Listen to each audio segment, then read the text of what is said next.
camera. Give it off, down. I distinctly remember walking out of my screening of Children of Men, thinking that I'd just seen a movie that made me feel unlike anything that I had seen before. I was almost literally shaken by it. Now, I'm nothing if not a sucker for science fiction, but the way in which Alfonso Cuarón spins his tale made it feel like one of the most incisive dystopian futures to come along since Blade Runner. It's a movie that feels much closer to our time and place though, and like most great science fiction, uses its setting to comment on our own political and social struggles.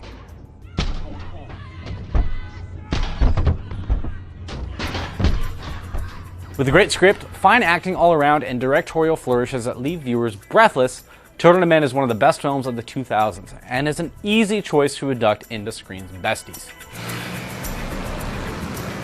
It's written in 2027, and the world has not seen a child born in 18 years. The cause of the infertility is unknown and, of course, worrisome. Without children, there isn't any hope for the future of the human race. 3 of my patients miscarried in 1 week. Others were in their 5th and 6th month. Managed to save 2 of the poor babies.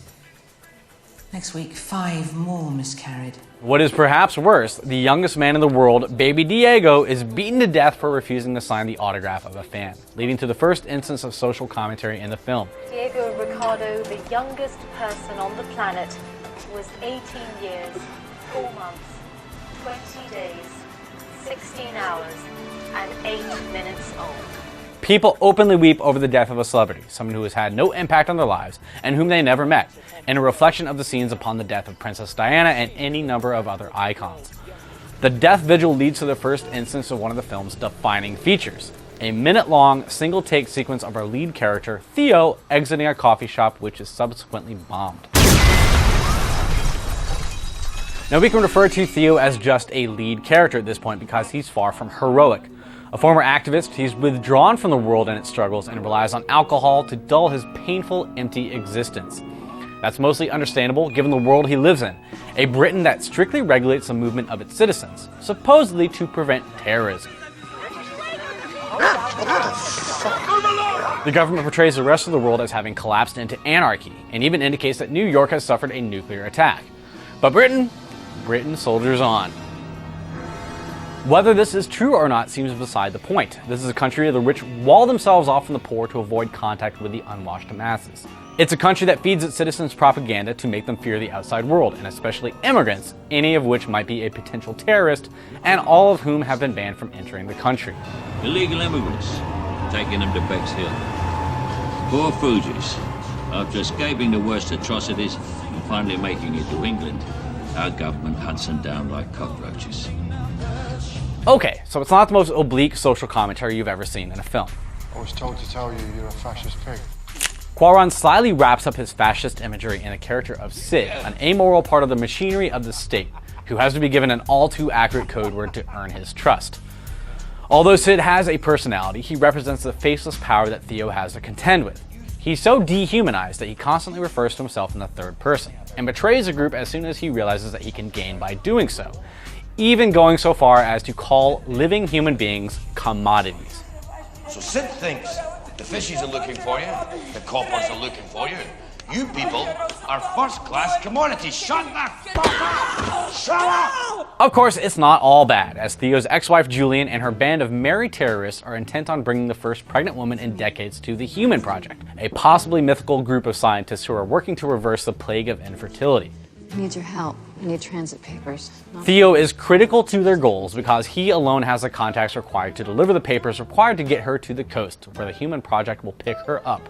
I was hoping you could get us the transit papers to get to the coast. Transit papers? It's quite a favor. He is also, again, incredibly reluctant to get involved, and in the best anti-heroic tradition, mostly does it for the money. Like many anti-heroes, though, he finds something to believe in on his journey, and his ennui and despair become something like hope before he reaches the end of the line. It wouldn't do to recount every step of Theo's journey from depressed alcoholic to possible savior of the human race, but even if you didn't find his story compelling, Cuarón's direction would certainly do the job.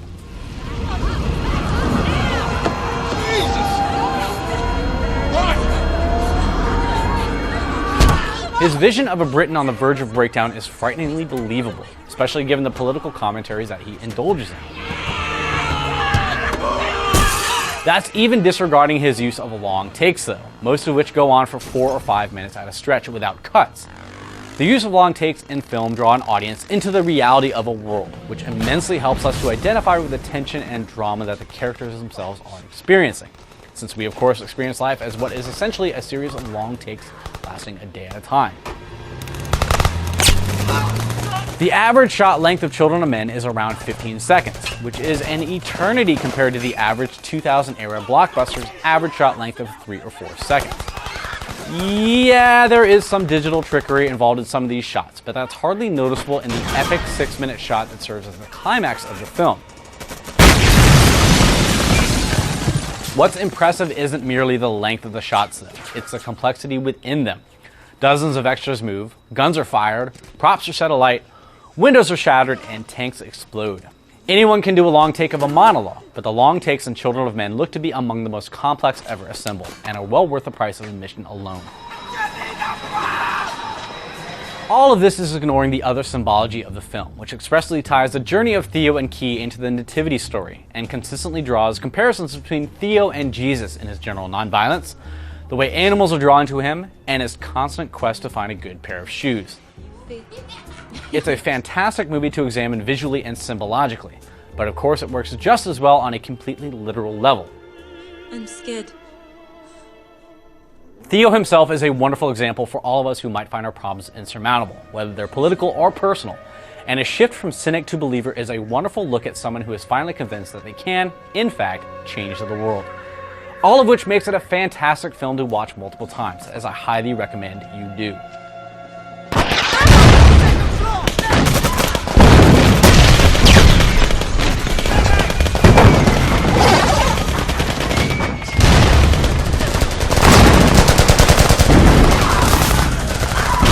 That'll do it for this episode of Screen's Besties, but come back soon for another look at one of our favorite movies. We'll see you then.